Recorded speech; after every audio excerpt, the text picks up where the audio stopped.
पश्चिम UP में BJP के चर्चित नेता पूर्व विधायक संगीत सोम और पूर्व केंद्रीय राज्य मंत्री व पूर्व सांसद संजीव बालियान के बीच विवाद थमने का नाम नहीं ले रहा है। चुनाव खत्म होते ही दोनों नेताओं में जुबानी युद्ध शुरू हो गया है। हाल ही में हुए चुनाव में मुजफ्फरनगर लोकसभा सीट पर पूर्व केंद्रीय राज्य मंत्री डॉक्टर संजीव बालियान सपा प्रत्याशी हरेंद्र मलिक से हार गए हैं। वहीं चुनाव हारने के बाद संजीव बालियान ने सोमवार को प्रेस वार्ता कर संगीत पर निशाना और हार का ठीकरा उन्हीं के सिर फोड़ दिया। पूर्व विधायक संगीत सोम ने मंगलवार को मेरठ कैंट स्थित अपने आवास पर प्रेस वार्ता कर जवाब दिया। संगीत सोम ने कहा कि भाजपा सरधना विधानसभा क्षेत्र से जीती है, लेकिन संजीव बालियान बुढ़ाना और चरथावल में अपने घर में ही हार गए। संगीत सोम ने कहा कि उनके मन में बात है तो उसे पार्टी फोरम में रखें, न कि इस तरह मीडिया के सामने आए। उन्होंने कहा कि मैं किसी नेता का नहीं, मैं भाजपा का कार्यकर्ता हूं। जब संगीत सोम से पत्रकारों ने पूछा कि आरएलडी के आने से भाजपा को फायदा हुआ या नहीं हुआ, संगीत सोम ने कहा कि मुझे नहीं लगता कोई फायदा हुआ है। जो सीटें हम जीत रहे थे, हम उन्हें भी हार गए। संजीव बालियान अपने कारणों से हारे हैं। सरधना के लोगों को जेल भेजा गया, मुकदमे हुए, विकास नहीं हुआ। मैं भी तो चुनाव हारा था, लेकिन मैंने आरोप नहीं लगाए। शिखंडी कहे जाने पर संगीत सोम ने कहा कि मुझे शिखंडी कहना संजीव बालियान के संस्कार है। मैं ऐसा नहीं कह सकता। वह जनता को खुद बताए कि वह अपने ही घर में क्यों हारे। जो आज आपने प्रेस कॉन्फ्रेंस बुलाई है, क्या मकसद है, क्या कहना चाहते हैं? देखिए, पहले तो मैं आप सबके माध्यम से पूरे देश की जनता को बधाई देता हूं कि जिन्होंने भारतीय जनता पार्टी और एनडीए को इतना बम्पर वोट देके तीसरी बार देश के यशस्वी प्रधानमंत्री नरेंद्र भाई मोदी जी को बनाया। मैं आज आपको बुलाने का एक विषय था कि कल हमारे पूर्व सांसद जी ने एक प्रेस की है और उन्होंने प्रेस में एक आरोप लगाया है कि मुझे चुनाव संगीत सोम ने हरवाया है। मैं भारतीय जनता पार्टी का समर्पित कार्यकर्ता हूं।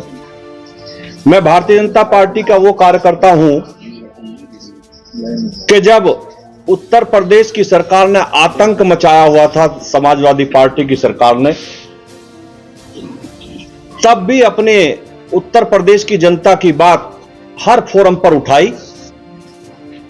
मेरे लोगों पर अखिलेश सरकार ने गोली चलवाई, मेरे लोगों ने गोली खाई, मेरे परिवार पे मुकदमे हुए, मुझ पे खुद आतंकवाद तक के मुकदमे अखिलेश सरकार ने लगाए। मुझे जेल में रखा गया, 700-800 किलोमीटर दूर मुझे जेल में ले जाया गया और उस जेल को खाली करा दिया गया, जिससे मेरा मनोबल टूटे। मैं भारतीय जनता पार्टी का बिल्कुल समर्पित कार्यकर्ता हूं। चुनाव हराने और जिताने का विषय किसी के दिमाग में आता हूं तो वो गलत है। चूंकि मैं भारतीय जनता पार्टी के लिए काम करता हूं, किसी कैंडिडेट के लिए काम नहीं करता, मैं कमल के फूल के लिए काम करता हूं। मेरी पार्टी ने मुझे जिम्मेदारी दी गई थी कि सरधना विधानसभा पार्टी की जीतनी चाहिए।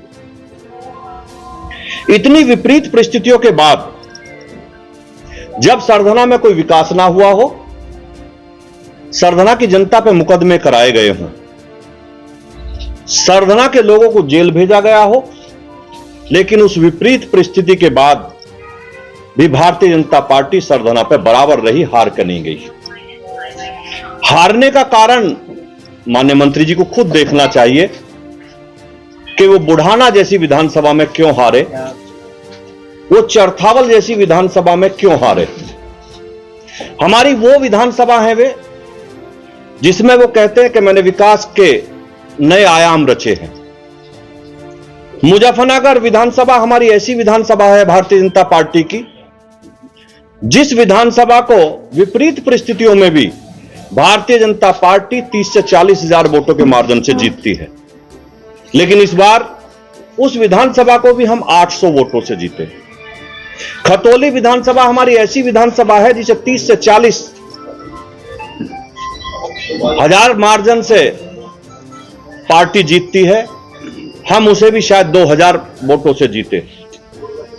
हम मुजफ्फरनगर की जो माननीय बालियान जी की हमारे भाई हैं, जो उनकी घर की विधानसभा है चरथावल और बुढ़ाना, वे उन्हीं दो विधानसभाओं पे हारे हैं। तो उन्हें चिंतन मनन ये करना चाहिए कि आखिर मैं घर की विधानसभाओं पर क्यों हारा। पार्टी के अगर वो समर्पित कार्यकर्ता हैं तो हम कार्यकर्ताओं का एक फोरम होता है, अगर किसी ने कोई गलती करी है और किसी की कोई शिकायत हमें एक दूसरे से है तो हम अपनी पार्टी फोरम पे बात रखेंगे। पार्टी का हमारा प्रदेश नेतृत्व है, हमारा राष्ट्रीय नेतृत्व है, हम अपनी बात वहां रखेंगे, ना कि मीडिया के सामने रखेंगे। मुझे तो मीडिया के सामने इस बात के लिए आना पड़ा क्योंकि मुझ पर नाम लेकर आरोप लगाया गया। मैं भारतीय जनता पार्टी के अपने नेतृत्व से यही कहूंगा कि इस सारे विषय की जांच होनी चाहिए। मैं भी 2022 में चुनाव हारा था, कारण क्या है मैं कुछ नहीं कहूंगा, लेकिन मैंने पार्टी को अपनी बात बताई और पार्टी ने उसकी जांच की होगी या कर रही होगी। मैंने कभी भी मीडिया के सामने हार का ठीकरा किसी के सिर पर नहीं फोड़ा के। मैं संजीव बालियान जी को भी यही सलाह देना चाहता हूं कि पार्टी के कार्यकर्ता के तरीके से आप अपनी बात रखिए, पार्टी फोरम पर रखिए, मीडिया के सामने मत रखिए, चूंकि हम घर की लड़ाई बाहर नहीं ले जा सकते। और मैं विपरीत परिस्थितियों में, मेरी पर्सनल नाराजगी होने के बावजूद मैंने संजीव बालियान जी को सरधना पे चुनाव नहीं हारने दिया। मैंने इतनी मेहनत करी, कार्यकर्ता लगने के लिए तैयार नहीं थे। चुनाव के दिन आपकी जानकारी के लिए मैं बता दूं, जो हमारी पार्टी के बस्ते गए वो भाजपा के बूथ अध्यक्ष से लेकर सपा के बूथ अध्यक्षों को दिए गए, लेकिन उस परिस्थिति में भी हम लोगों ने भारतीय जनता पार्टी को चुनाव जिताया। भारतीय जनता पार्टी का कार्यकर्ता ही चुनाव जिताएगा, ना कि समाजवादी पार्टी का कार्यकर्ता चुनाव जिताएगा। मैं आज आप लोगों के बीच में यही कहने के लिए आया था कि मैं भारतीय जनता पार्टी का समर्पित दोनों तरीके का कार्यकर्ता हूं। मैं अपनी पार्टी के लिए दिन रात जी जान से मेहनत करता हूं और वो हमेशा करता रहूंगा। तो हार जो है भीतरघात की वजह से हुई और विभीषण बताया जा रहा है कि पार्टी के अंदर विभीषण मौजूद है। वो विभीषण किसे कह रहे हैं? अब ये तो आपको संजीव बालियान जी से पूछना पड़ेगा कि वो विभीषण किसे कह रहे हैं। अंतर्कलह की बात हो रही है, शिखंडी जैसे शब्दों का प्रयोग रहा है, कितना जायज मानते हैं? मेरे माँ बाप ने मुझे ऐसे संस्कार नहीं दिए कि मैं किसी के खिलाफ इस तरीके के अनर्गल बात करूं, किसी को शिखंडी कहूं, किसी को विभीषण कहूं। मैं केवल इतना कहना चाहता हूं कि मेरे माँ बाप ने मुझे ऐसे संस्कार दिए हैं कि मैं किसी के बारे में खराब शब्द ना बोलूं। बालियान कह रहे हैं मेरा पानी उतरते देख किनारे पर अपना घर मत बना लेना, तो लौट कर फिर आऊंगा, क्या कहेंगे? ये तो उन्हीं से पूछिए कि वो क्या कहना चाहते हैं, लेकिन पत्थर पे सिर पटक के कुछ नहीं होता, पत्थर पे सिर पटक के कुछ नहीं होता। समंदर को वापस आना नहीं आना वो उसे पता होगा। अच्छा सर, एक बात सुन साहब, आपने जैसे कहा कि कोई भी अगर बात की तो उसे पार्टी फोरम में रखना चाहिए था, तो आपने भी एक कमेंट बड़ा ओपन में किया था कि उनका स्तर इस लायक नहीं है कि मेरे से बात कर सके। आपने मेरा वो बयान सुना होगा, शायद आपने ये बात नोट नहीं करी होगी कि मैंने वो बयान कब दिया था। उन्होंने 2 दिन पहले कहा था कि संगी सोम विनाश की राजनीति करते हैं। मैं कभी विनाश की राजनीति नहीं करता, मैं विकास की राजनीति करता हूं और उसी का कारण है मैं हारने के बाद भी मैं 12 में जीता। जितनी वोट मिली उससे 1.5 गुना ज्यादा वोट मुझे उसके बाद मिली, 17 में मिली, और 17 में जितनी वोट मुझे मिली उससे 10,000 करीब वोट ज्यादा मुझे 22 में मिली। अगर मैं विनाश की राजनीति कर रहा होता तो लोगों का आशीर्वाद मुझे बढ़ता नहीं। वो अलग विषय है, हारना जीतना एक अलग विषय है, लेकिन मेरा वोटों का ग्राफ कभी नहीं गिरा। आपके बूथ पे ही आधी वोट मिली है पिछली बार से, आपके बूथ। देखिए, मेरा बूथ पूरी सरधना विधानसभा है, आप एक बूथ की बात नहीं कर सकते। अगर ये बात आप करेंगे तो हमारी विधानसभा बुढ़ाना में एक सोरम गांव है, वो हमारा बहुत बड़ा गांव है, उसमें हमारे देश के बड़े बड़े लोग रहते हैं। और संजीव बालियान जी का वो बहुत एक ऐसा गांव है जो जिसे वो अपना घर मानते हैं।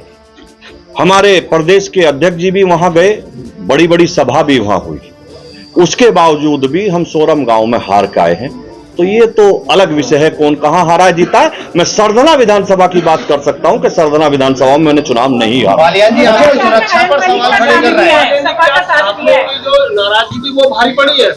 देखिए, अगर आप ठाकुरों की नाराजगी की बात करेंगे तो मैंने कहा विपरीत परिस्थिति के बाद लोगों की नाराजगी के बाद भी हमने विधानसभा नहीं हारने दी। बालियान जी आपकी सुरक्षा पर सवाल खड़े कर अब ये उनका विषय है, वो क्या कर रहे हैं। सुरक्षा कोई ओब्लिगेशन नहीं होता। उन्होंने सीधा आरोप सुरक्षा से हाथ मिलाए हैं आपने। अगर आप मेरी बात सुने, हाथ तो मैं सबसे मिलाऊंगा, मेरा कोई दुश्मन नहीं है। अगर मुझे हरेंद्र मलिक मिलेंगे उनसे भी हाथ मिलाऊंगा, मुझे देश का कोई और बसपा का नेता मिलेगा उससे भी हाथ मिलाऊंगा। मैं दुश्मनी किसी से नहीं करता, मेरी सबसे दोस्ती होती है तो हाथ आरोप मिलाऊंगा। ये आरोप है कि आपने समाजवादी पार्टी को चुनाव लड़ा है। पार्टी को चुनाव लड़ाया और सरकारी सुविधाओं का आप आनंद ले रहे हैं। मेरे पास कोई सरकारी सुविधा नहीं है, सुरक्षा सुविधा नहीं होती, सुरक्षा इंटेलिजेंस की देन होती है, वो सरकार की नहीं, वो तो विपक्ष के नेताओं को भी मिली होती है।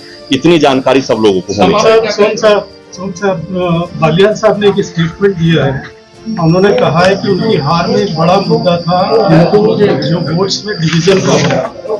इसको आप भाजपा के परिप्रेक्ष्य में किस तरह से देखते हैं? देखिए, मैं फिर कह रहा हूं, हिंदू वोटों का ना निकलना, कम निकलना, डिवीजन भी बोला उन्होंने। मैंने बता रहा हूं, हिंदू वोटों का कम निकलना, किसी कारणवश उनमें डिवीजन होना, ये हार का बड़ा कारण। आरएलडी के आने से बीजेपी को फायदा हुआ है या नहीं हुआ? मुझे नहीं लगता, क्योंकि हम जो सीटें जीत रहे थे हम उन्हें भी हार गए।